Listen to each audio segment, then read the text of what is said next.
இன்னைக்கு நான் ஒரு கவிதை வாசிக்க போறேன். ஒரு பெண் தன்னுடைய வார்த்தைகளால எப்படி தன்னை சுற்றியுள்ளவங்களை கஷ்டப்படுத்தினா அப்படிங்கறத பற்றிய கவிதை இது. கவிதையோட தலைப்பு கொலை செய்யாதிருப்பாயாக. நேற்று என் பையன் குழு விளையாட்டு போட்டியில் வெற்றி பெற்ற சந்தோஷத்துடன் வர, அவன் உடை அழுக்காக இருக்கிறது, தையல் பிரிந்திருக்கிறது என்று சொல்லி நான் அவன் சந்தோஷத்தை கொலை செய்தேன்.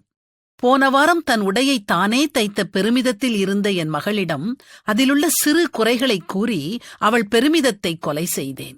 ஒரு நாள் நல்ல நட்பை கொலை செய்தேன். பாசம் பகையாக மாறியது. நோக்கத்தை தவறாக புரிந்து கொண்டேன். புரிதல் வருவதற்குள் எல்லாம் முடிந்து விட்டது. இன்று என் கணவனின் நேசத்தை கொலை செய்தேன். வேகமாக அடித்து அல்ல, மெல்ல மெல்ல, கொஞ்சம் கொஞ்சமாக, பல வருடங்களாக. கடைசியில் அவர் நேசம் இறந்தே விட்டது. முதலில் என்னுடைய திருப்திகளுக்காக அவருடைய சந்தோஷங்களை கொலை செய்தேன்.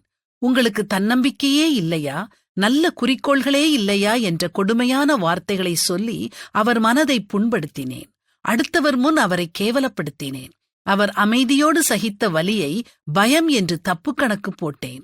இன்று இரவு அன்பின் ஒளி அவர் பார்வையில் மங்கி அழிவதைக் கண்டேன். உயிரோடு எழும்பிய தேவனே, என் குடும்பத்தாரோடு, என் நண்பர்களோடு என்னை மறுபடியும் சேர்த்து வைக்க வேண்டும். அதன் பிறகு உண்மையான நேசத்தை எனக்கு கற்றுக் கொடுக்க வேண்டும். அடுத்தவரை நேசிப்பதன் மூலம் நான் அவர்களை புரிந்து கொள்வேன்.